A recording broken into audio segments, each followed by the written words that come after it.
क्या आपने कभी ऐसे कस्टम ऑफिसर के बारे में सुना है जो पावरफुल लोगों के खिलाफ जाकर सिस्टम को हिला दे? जी हाँ, मैं बात कर रहा हूँ कॉस्टोव फर्नांडिस की। 1991 में गोवा के वर्का विलेज में कॉस्टोव ने अकेले ही एक गोल्ड स्मगलर को पकड़ा और इतिहास रच दिया। 1500 किलो सोना, पॉलिटिशियन के दबाव और कई जानलेवा हमलों के बावजूद उन्होंने बहादुरी भरा काम किया। उनके साहस ने पूरे कस्टम डिपार्टमेंट और गोवा को चौंका दिया। नवाजुद्दीन सिद्दीकी ने G5 की मूवी कॉस्टोव में इस जाबाज कस्टम ऑफिसर का किरदार निभाया है।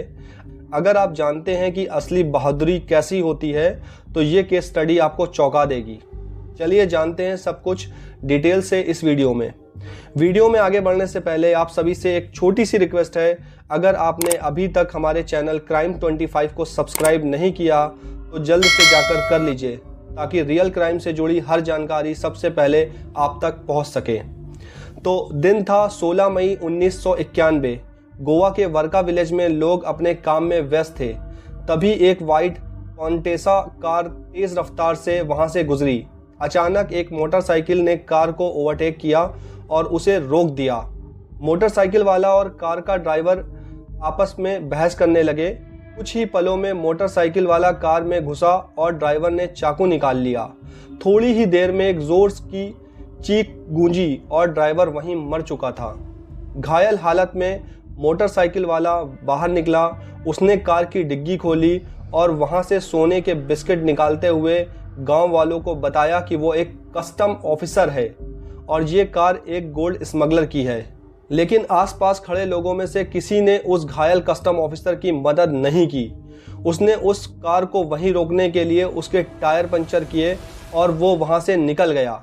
गांव वालों की चाहकर भी उस कार वाले इंसान की छूने की हिम्मत नहीं हुई, क्योंकि वो आदमी कोई और नहीं बल्कि गोवा के फॉर्मर सीएम के सबसे बड़े पॉलिटिशियन का भाई था। जब उस पॉलिटिशियन को पता चला कि उसके भाई को किसी ने मार दिया है तो वो गुस्से से पागल हो गया और उसने पूरे गोवा को सर पर उठा लिया।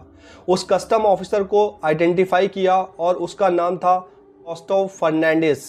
उस पॉलिटिशियन के गुंडे और पुलिस दोनों कॉस्टोव के घर गए, लेकिन कॉस्टोव फरार था।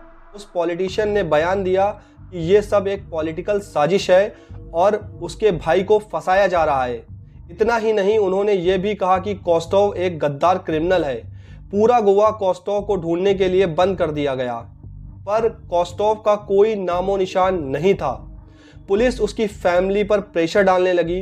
हर कोई कॉस्टोव को ढूंढ रहा था।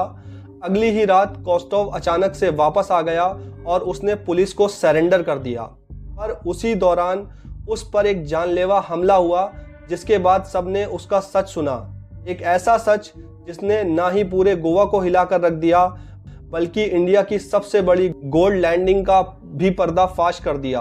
गोवा के 1961 में आज़ाद होने के बाद स्मगलिंग दिन ब दिन बढ़ती गई और उनसे डील करने की रिस्पॉन्सिबिलिटी थी कस्टम ऑफिसर की। ऐसा ही एक कस्टम ऑफिसर था कॉस्टोव फर्नांडिस, जिसने 1989 में कस्टम को ज्वाइन किया। कॉस्टोव अपने डिपार्टमेंट के सबसे ब्रेव और ऑनेस्ट ऑफिसर में से था। कॉस्टोव पोस्ट लाइन पर आने वाली सभी बोट्स और ट्रॉलर्स पर नजर रखने लगा, क्योंकि उसे एक टिप मिली थी कि ऐसा ही कमर्शियल बोट्स का यूज करके स्मगलर दुबई और रशिया जैसी कंट्रीज से सोना और ड्रग्स इंडिया में बेचते थे। उसने कई स्मगलर्स को पकड़ना शुरू कर दिया, लेकिन वो सब स्मगलिंग माफिया का एक बहुत ही छोटा सा हिस्सा थे। इसी बीच कॉस्टोव को खबर मिली कि गोवा के उस बड़े पॉलिटिशियन और उसके भाई डिमेलो का गोवा में हो रही गोल्ड स्मगलिंग में एक काफ़ी बड़ा हिस्सा है। कॉस्टोव ने कई हफ्तों तक डिमेलो पर नज़र रखनी शुरू कर दी और फिर एक दिन कॉस्टोव को उसके खिलाफ एक टिप मिली, एक ऐसी टिप जो उसकी ज़िंदगी हमेशा के लिए बदलने वाली थी। उसे पता चला कि उसी साल 1991 में डिमेलो एक ट्रॉलर के जरिए हिंदुस्तान के इतिहास की सबसे बड़ी गोल्ड लैंडिंग को अंजाम देने वाला था।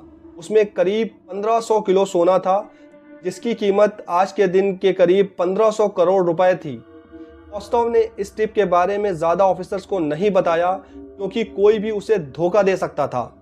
कॉस्टोव ने डिसाइड किया कि वो अकेले ही इस ऑपरेशन को हैंडल करेगा, क्योंकि डिमेलो या उस पॉलिटिशियन के स्मगलिंग ऑपरेशन के बारे में अगर कोई भी बात करता है तो वो मिस्टीरियस तरीके से मारा जाता था।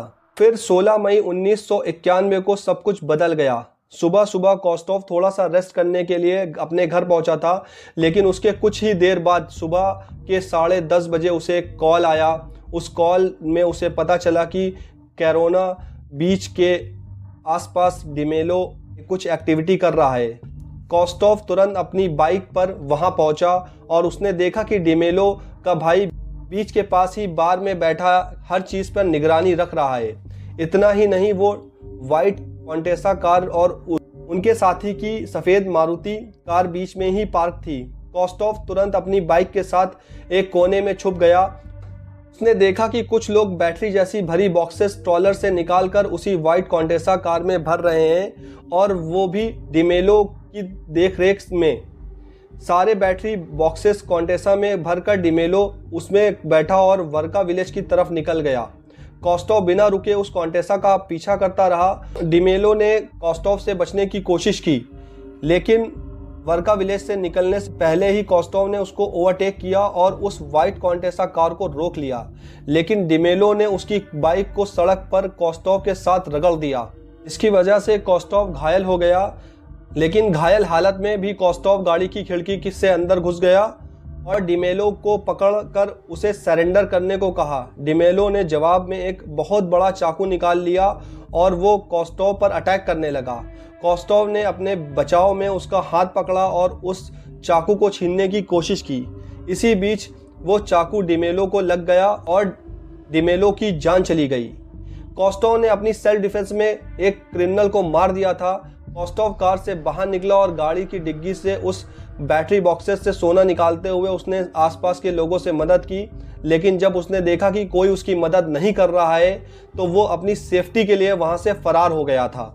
उसने सरेंडर करने से पहले पूरा दिन और रात गोवा के एक वीरान जंगल में बिताया।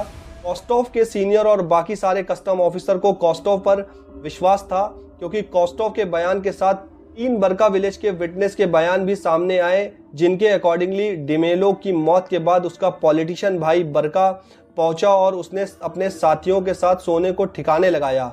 लेकिन उस पॉलिटिशियन के प्रेशर के नीचे काम करती हुई सीबीआई और पुलिस का कुछ और ही मानना था।